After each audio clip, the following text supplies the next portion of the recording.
déjenme saludar a la senadora Citlali Hernández, secretaria general de Morena, que ha llegado juiciosamente a esta cita, a este enlace con la audiencia de Sin Censura. Y yo le agradezco siempre la confianza. Citlali, muy buenos días. Sé que tiene poco tiempo porque hay reunión importante más al rato.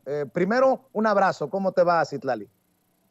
Hola Vicente, sí, con el gusto siempre de estar aquí, de saludarte. Y sí, en efecto, en un ratito tenemos reunión con dirigentes de todo el país, que estamos eh, socializando, digamos, de qué va la convocatoria hacia el cambio de dirigencias y también preparándonos para la organización de las asambleas, pero con muchísimo gusto aquí andamos, Vicente. Bueno, ya que lo menciona, senadora, ¿qué piensa de las exigencias de estos miembros de un grupo que pide una democratización de Morena, que entre las exigencias es la renuncia inmediata de Citlali Hernández Mora, secretaria general de Morena, y de Mario Delgado como presidente nacional del partido por los intentos de perpetuarse en el poder, de intentar dar un golpe de estado técnico o algo así le han llamado? ¿Qué piensa de esto? Bueno, yo creo que es exagerado el planteamiento de que queremos perpetuarnos. Es decir, en mi caso, Vicente, lo he dicho varias veces, fui electa senadora de la República. En la lógica tradicional del poder, pues es mucho mejor, mucho más cómodo, mucho más, eh, aparentemente mucho mejor el Senado que la Secretaría General. No estamos aquí por ambición ni por aferración al poder.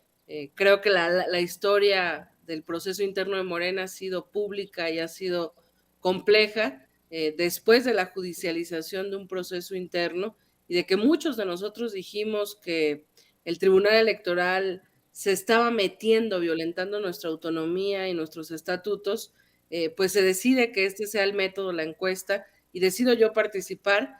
Creo que cualquier grupo de compañeras, de compañeros militantes que se reúnen para analizar qué pasa en el partido, cómo pueden estar mejor las cosas, pues sin duda es digno de respetar. Yo pienso que hay es un momento interesante en Morena porque tenemos 8 años de vida, hemos crecido mucho como partido, hay pendientes como movimiento, no hemos logrado consolidar una vida interna orgánica en su máxima expresión, fundamentalmente por esta condición de movimiento. Y bueno, en parte llegamos, Mario Delgado y tu servidora, pues con una claridad, digo, con sus distintas claridades cada quien, pero es claro que una de las cosas que ha quedado pendiente era el cambio de la renovación de dirigencias. Y en la convención de militantes que comanda John Ackerman, o que él se ha hecho nombrar, digamos, vocero de estos militantes, pues han planteado una serie de cosas que yo creo que no es solamente planteamientos de algunos cuantos, es decir, hay una enorme preocupación en la militancia de cómo Morena no se acerca a ser un partido tradicional y a replicar ciertos vicios. Creo que esa preocupación no solo es válida, legítima, sino que además yo la hago propia. Pienso que hasta es natural, es decir, con tanto crecimiento hacia Morena, pues llegan oportunistas, llegan quienes no quieren hacer política diferente, sino nada más replicarla. Yo primero diría a todos los militantes de Morena que tienen esa preocupación, que es válida, pero pues que tengamos la certeza de que la revolución de las conciencias ha avanzado. Somos millones de personas conscientes y organizadas que si estamos activos en la participación interna de Morena, vamos a poder detener el oportunismo, vamos a poder detener estas prácticas, aunque sea complejo y aunque haya contradicciones en los últimos años en la vida interna de Morena. Y eso por un lado, es decir, es válido, creo que hay planteamientos sin duda que son legítimos, pero el planteamiento de pedir la renuncia inmediata de Mario Delgado y de tu servidora me parece por lo menos exagerado. Recordar que John Ackerman incluso hizo una columna en su momento, hizo un activismo para que Mario llegara a la presidencia del partido, y seguramente él recordará que tanto Mario como yo fuimos, digamos, electos, si esa es la palabra, o más bien no es la palabra correcta, pero ganamos esta encuesta tanto para la presidencia y la Secretaría General del partido, y la sentencia del tribunal dice claramente que hasta agosto del 2023. Entonces, me parece que, por un lado, se hacía el planteamiento de adelantar, de llegar ya a un Congreso Nacional y de generar este cambio de dirigencias, y por otro lado ahora como que se busca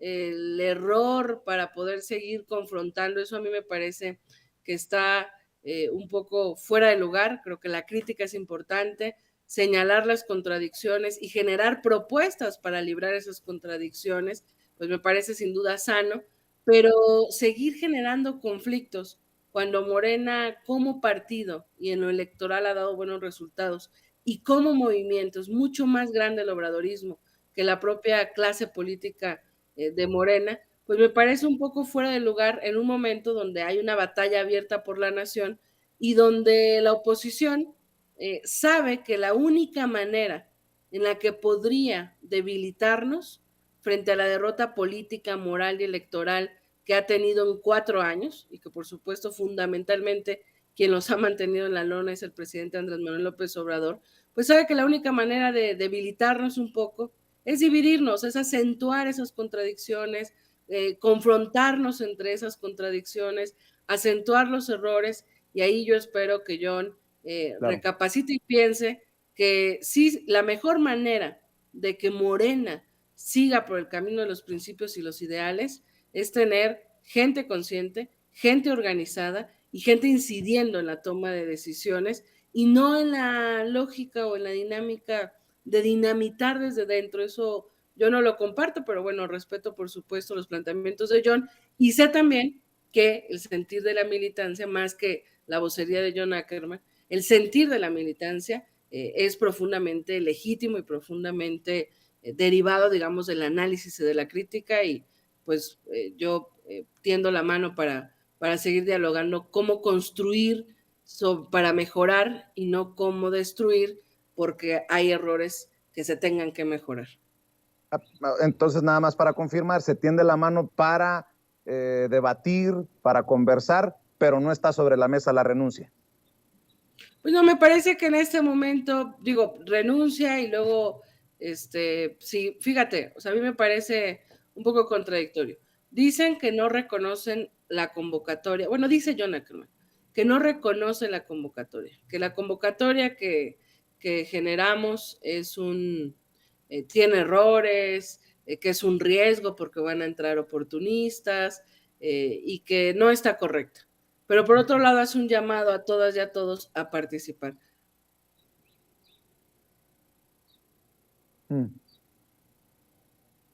Porque si la convocatoria para él está mal y es un riesgo, imagínate, si nosotros ahora somos los monstruos, pues con una convocatoria riesgosa, donde pueden entrar muchos oportunistas, pues entonces puede ser peor. Entonces, es un planteamiento, creo yo, que busca asusar y agudizar planteamientos legítimos, críticas, preocupaciones, enojos que hay en la militancia, pero no me parece un planteamiento serio porque no hay una ruta concreta, es decir, ok, renunciamos, y luego ¿quién sigue? ¿Cómo se elige? Si la convocatoria que está sobre la mesa ellos dicen que no la reconocen y que es peligrosa. Entonces, insisto, me parece un poco exagerado, poco serio, pero bueno, los demás planteamientos, pues bueno, sin duda, incluso lo hemos platicado en el Comité Ejecutivo Nacional, pues que hay que atender una serie de demandas, que además una de ellas era justamente emitir la convocatoria rumbo al Consejo Nacional Congreso, Nacional Ordinario, que ya es un hecho, digamos, va a pasar, y yo aprovecho aquí para llamar a todas las personas que tienen preocupación respecto a la vida interna de Morena, que participen. La mejor manera de que un partido político no se eche a perder es que la mayoría de la gente consciente participe y que no sea siempre la misma clase política que Claro. a veces nada más cambia de camiseta. Citlali, por favor, dime, senadora, cuando tengas que salir literalmente corriendo, Sí. te agradezco de entrada tu generosidad. Hay un tema, antes de entrar al tema de Coahuila, que me pareció muy interesante, porque ahora sí Monreal no hizo pataleta, bueno, sí hizo pataleta, pero diferente, sí fue al evento a Coahuila. Dame tu opinión acerca, por ejemplo, ya que estamos hablando de no dejar que se ha capturado el movimiento de escuchar a todos. Dame tu opinión acerca del caso del doctor Ángel Valderas Puga. No sé si lo han conversado, pero fue un hombre punta de lanza en la defensa de la reforma eléctrica del presidente Andrés Manuel López Obrador en todos los círculos de Morena, en foros de legisladores, en foros de Morena, en espacios del Instituto Nacional de Formación Política de Morena, y ahora lo expulsan o lo quieren expulsar del partido. Él asegura que es por sus señalamientos en torno a esos que se quieren apoderar del partido en Querétaro, que no son necesariamente los que más han aportado al movimiento. Se le siguió un caso ahí por invisibilización, por violencia política de género, por no haberle puesto nombre y apellido a un personaje, es lo que entiendo. Yo he dicho que no solamente toda mi solidaridad con el doctor Ángel Valderas Puga, sino que creo que nos lleva a un debate importante, porque me parece un despropósito precisamente. Nada más tendrías que leer el chat en vivo y en directo de Sin Censura. ¿Cuál es tu posicionamiento, secretaria, en esta situación de alguien tan visible y tan mediático como Ángel Valderas Puga de Querétaro? Mira, yo respeto muchísimo a Ángel Valderas, es un compañero fundador que ha formado parte de la construcción de la primera etapa de Morena, que nadie puede negar porque fue profundamente visible su aporte intelectual, su aporte académico, su aporte político, su activismo en el tema de la reforma eléctrica. Y sin duda, yo lo he dicho en algunas respuestas de usuarios que me han preguntado en redes sociales, no estoy de acuerdo con la sanción que se le dio a Ángel. Ojalá pueda haber una conciliación entre quien promovió esta queja y ojalá la Comisión Nacional de Honestidad y Justicia, que también entiendo que ha dado respuestas, pues pueda generar un mecanismo en el que nos permita tomar decisiones más justas. De entrada no me parece justa la decisión. Decir también a quienes nos ven y a quienes nos escuchan, la dirigencia nacional no tiene nada que ver, nunca se ha involucrado con las decisiones de la Comisión Nacional de Honestidad y Justicia. Hay todo un proceso. Cuando alguien presenta una queja, es directo a la Comisión Nacional de Honestidad y Justicia. Hay una presidencia en la Comisión Nacional de Honestidad y Justicia. Hay hay 5 compañeros, 4 además de la presidencia, es decir, integran la Comisión Nacional de Honestidad y Justicia 5 personas. Llegan las quejas y entiendo yo que las distribuyen entre los integrantes de la comisión, entre los comisionados, y a raíz de eso procesan las quejas. No es algo en lo que nosotros podamos intervenir ni en la llegada de la queja, ni en el proceso, ni mucho menos en la resolución final, y por eso, hemos platicado, sí, entre algunos compañeros, pues pensar cómo tratar de resolver un tema que a mí en lo personal me parece injusto. Respeto el trabajo de la Comisión Nacional de Honestidad y Justicia del partido, pero me parece también fuera de lugar expulsar a un compañero tan valioso como Ángel Valderas. Toda la solidaridad, todo el respeto, y ojalá encontremos una ruta para evitar esta expulsión, que también hay que decirlo, Vicente, no hay un padrón confiable, justamente resultado de la judicialización del proceso interno de Morena en su momento. Hay una sentencia del tribunal que dice que no tenemos un padrón confiable. Entonces, ¿expulsarlo de dónde? Si en teoría o en términos formales no hay un padrón de militantes. Y ahora en estas asambleas que vamos a tener en julio, justamente se va a integrar un nuevo padrón. Ahí habría que consultar quizás a la comisión, pues si va a poder participar Ángel o no, si esta sentencia, no sé, seguramente, lamentablemente Ángel tendrá que ir a los tribunales, pero bueno, en concreto esa es mi opinión. Senadora, ¿y tu opinión acerca de candidatos, ya hablando de Coahuila, que pues han estado muy cercanos al calderonismo? Le han llovido críticas a Mario Delgado, pero también te han raspado a ti, Citlali, porque hay sobre todo un tema, el de Luis Fernando Salazar, por lo que han publicado periodistas, por lo que ha trascendido, por lo que ha escrito él mismo en redes sociales. Por ejemplo, en el 2013, y mira que a mí me han criticado mucho por lo que he dicho en el pasado, mis posicionamientos del pasado, que obviamente no son los posicionamientos de hoy. Bueno, no obvio, porque no se puede dar por hecho nada y siempre he dicho que no crean ni en mí a ojos cerrados.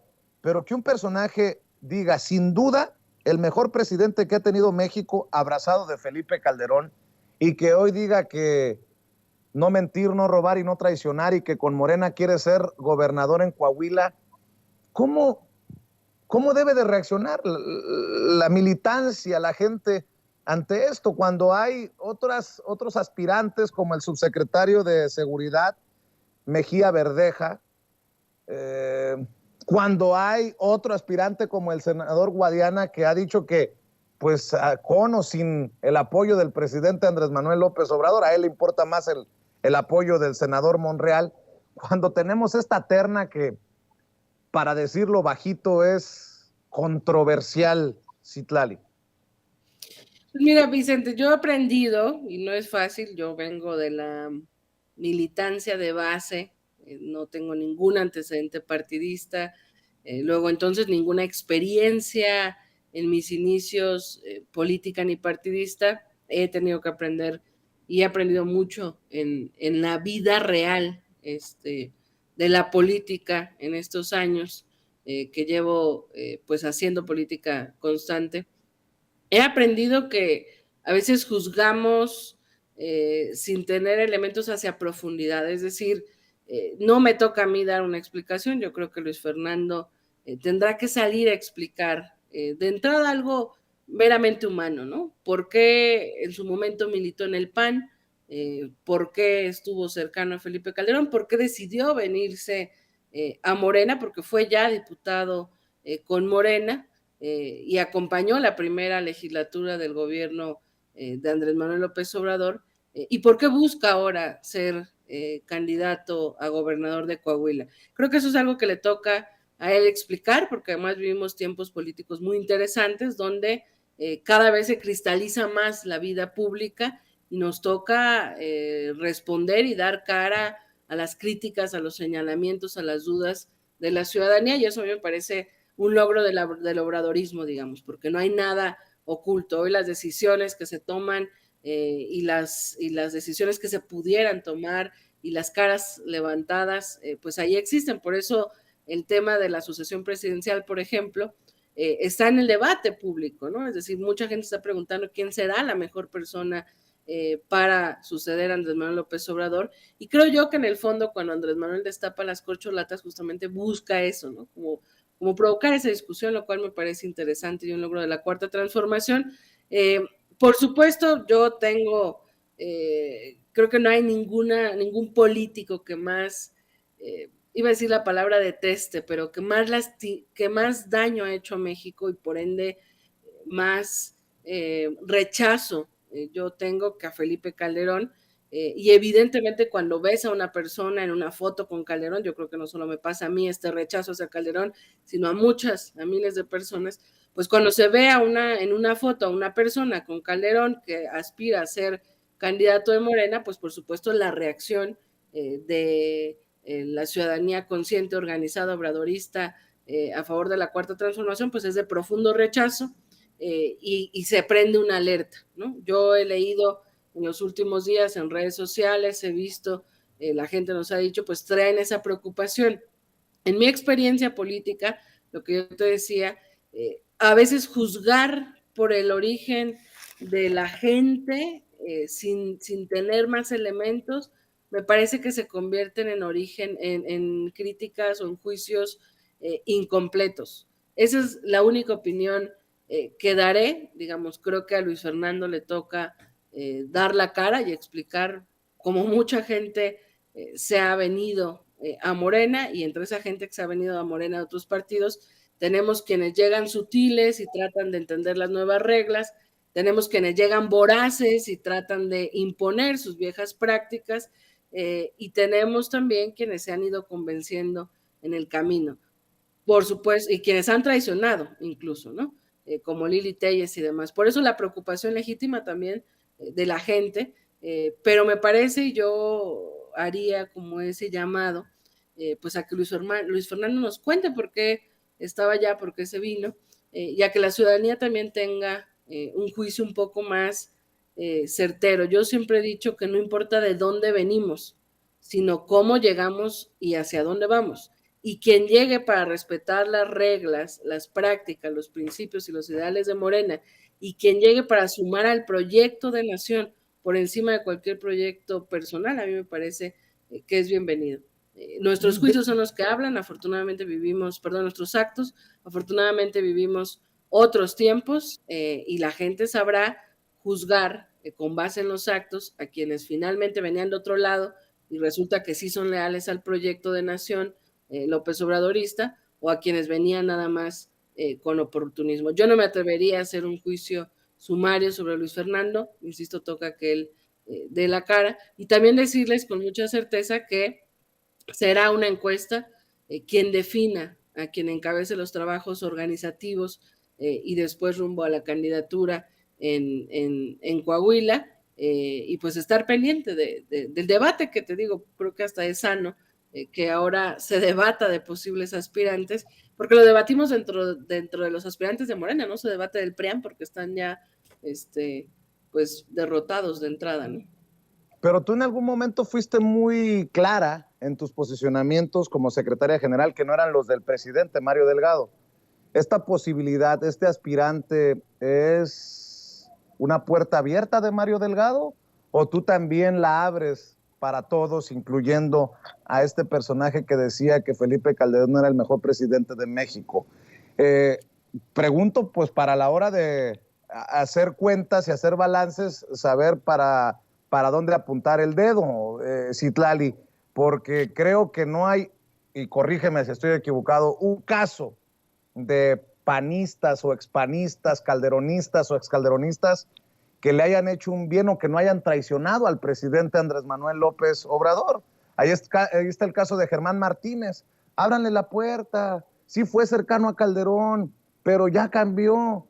Lo hicieron hasta titular del Instituto Mexicano del Seguro Social y le dio una puñalada por la espalda al presidente Andrés Manuel López Obrador. Manuel Espino no hizo muy buen trabajo como comisionado de protección federal, que digamos.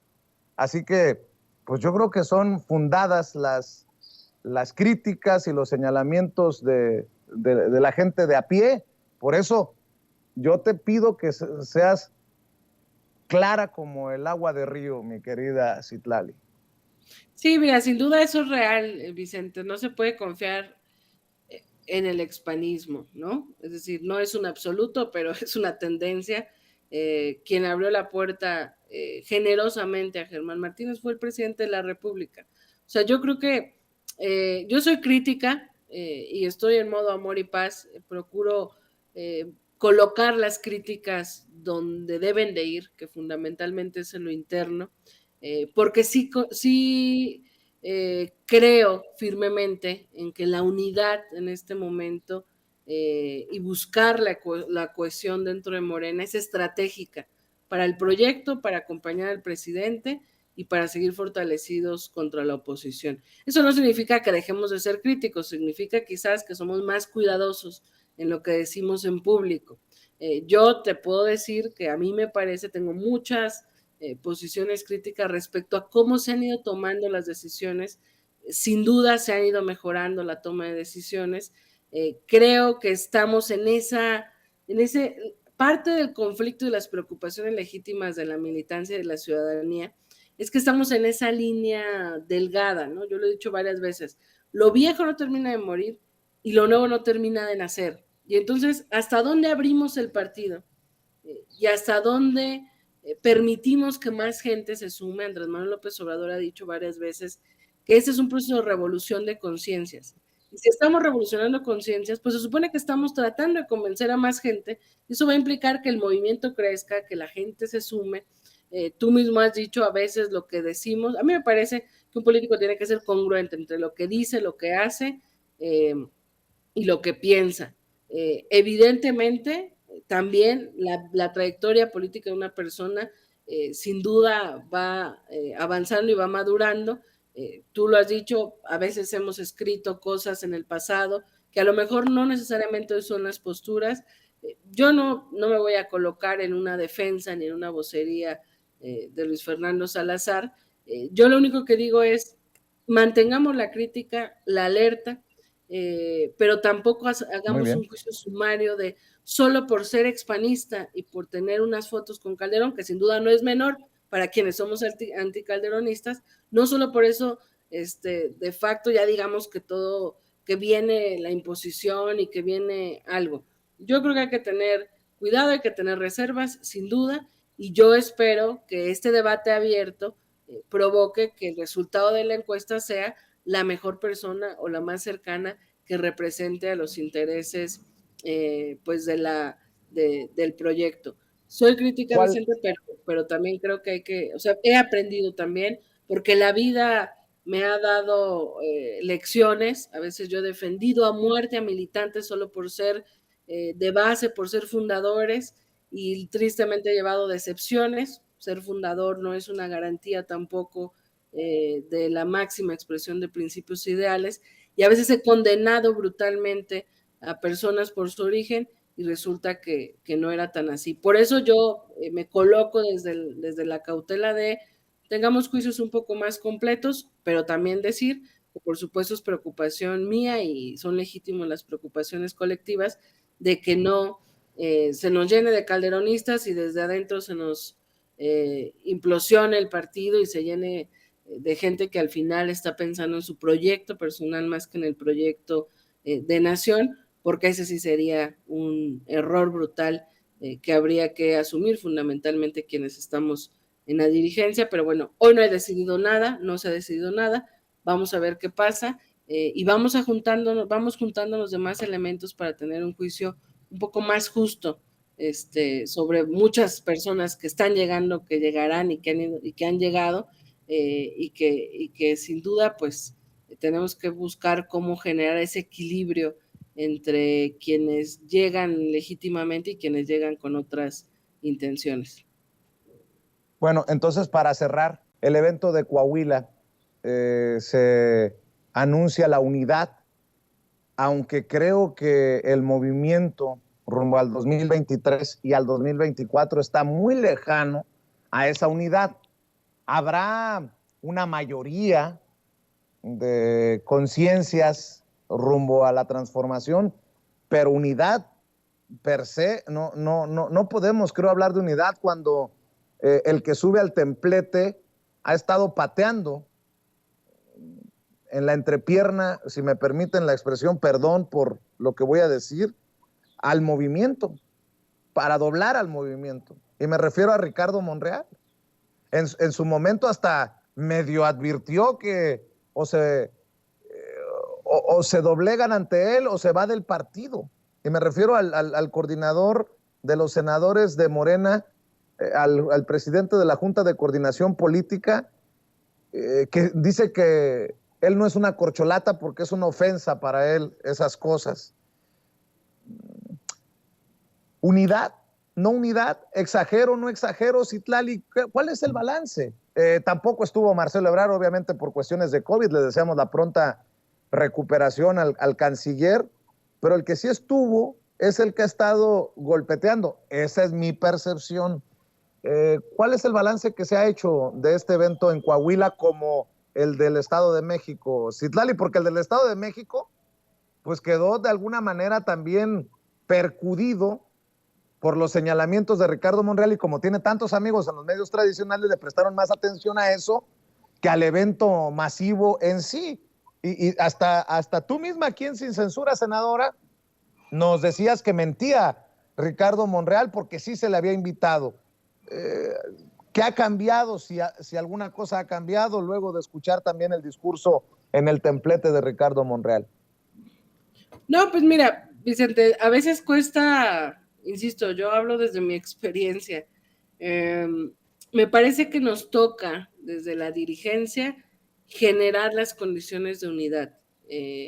Eso no significa que no tengamos críticas, que no veamos algunas cosas que pasan, pero me parece que si se generan las condiciones mínimas de unidad, no hay pretexto para que quienes decidan en su momento colocar posiciones personales por encima de un proyecto colectivo, nos generen, digamos, tengan elementos para la narrativa. Yo recuerdo, por ejemplo, cuando Andrés Manuel López Obrador, después de la elección del 2012, seguía como manteniendo una buena relación con Mancera, y muchos, pues desde la militancia decíamos, ¿por qué si Mancera es un traidor, si Mancera está alejado de nuestra visión política, de nuestros principios, de nuestros ideales? Y yo creo que él estiró la cuerda hasta donde pudo y llegó al extremo de que un año antes, si no me equivoco, rumbo al 18, no es cierto, en el cierre de campaña del 18, ni siquiera nos prestó, no nos quiso prestar el Zócalo Mancera. Creo que hay que aprender que hay algo mucho más grande que nosotros mismos y es un proyecto de nación. Yo insisto, la oposición tiene claro que la única manera de debilitarnos es agudizando y generando condiciones para la división interna. Unidad es una palabra pues muy fácil de pronunciar, pero muy difícil de construir, sobre todo dentro de la izquierda, donde hay posiciones críticas, donde siempre estamos pensando en el ideal y en las mejores condiciones de congruencia, de acercamiento a lo que queremos, donde hay distintas visiones, distintas posiciones. Construir la unidad no es algo sencillo porque de entrada parte del diálogo, de escucharnos y de colocar por encima el proyecto. Pero yo lo vuelvo a decir, para mí la garantía del futuro del proyecto de la transformación está en la militancia y en los simpatizantes de la Cuarta Transformación que están conscientes y que observan todo lo que pasa. Nosotros vamos a generar las condiciones de unidad, lo que le toca a un dirigente, y ya tocará que cada quien, insisto, nuestros actos hablan por nosotros, nuestras palabras, nuestras estrategias, habrá quienes crean que confrontar es la ruta, pero como lo dije creo que aquí alguna vez hace poco, Vicente, la militancia está observando, la gente, la ciudadanía está observando, está escuchando, y ojalá lleguemos al 2023 y al 2024 con las mejores condiciones de unidad. Eso no significa que no habrá quienes prefieran sus intereses personales, que no habrá quienes construyan un discurso para justificar una ruptura, etcétera, etcétera, digamos. Pero hoy, por hoy, a nosotros nos toca generar esas condiciones de unidad, garantizar y hacer también un ejercicio de conciencia de que de verdad no estamos jugando a hacer política, no estamos luchando por cargos y por poder y demás. Estamos transformando un país, luchando contra una élite que quiere volver, que sabe que con Andrés Manuel López Obrador no pudo y que incluso en el pragmatismo de estas élites y con la derrota política, electoral, moral de la oposición, podrían buscar los resquicios, las contradicciones, los errores, las ambiciones personales dentro de Morena para tratar de volver. Y eso, sin ingenuidad, creo que todo mundo tenemos que tenerlo claro, pero eso no significa, porque sería un error, colocarnos en una confrontación interna cuando hay una batalla afuera por la nación. Entonces, nosotros estamos generando las condiciones máximas y posibles de unidad como parte de la dirigencia. Ese fue el llamado en Toluca, ese es el llamado ahora en Coahuila, y que la ciudadanía esté observando y que la ciudadanía, estoy segurísima que juzgará a quien finalmente decida colocarse por sus intereses personales y por sus ambiciones personales, por más legítimas que sean, cuando estamos hablando de un proyecto de nación. Entonces, vamos en esa ruta de la reorganización, de fortalecer la vida interna del partido, de provocar las mejores condiciones de unidad, y vamos a ver qué va pasando en los próximos meses, en los próximos años, pues porque, insisto, para mí lo más importante es que estamos confrontando a la mafia que se sentía dueña del país y que está buscando por dónde entrar o por dónde minarnos desde dentro. Y yo sin duda, como lo he dicho últimamente, creo que es el mejor, a pesar de eso, es el mejor momento de Morena después del 2018. Y toca que nadie se asuste, insisto, tenemos 8 años de vida como partido. Todo proyecto político que en 8 años de vida crece tantísimo, se enfrenta a errores, a contradicciones, a diferencias.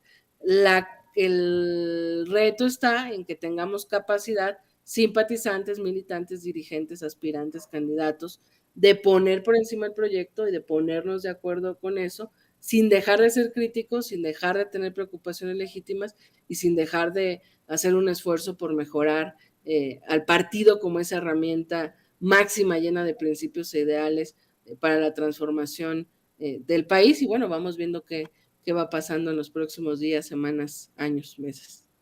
Bueno, pues te agradezco, Citlali, siempre tu generosidad. Debo de decir, lo voy a decir yo, no representa necesariamente nada que tenga que ver con Citlali, es la opinión de Vicente Serrano.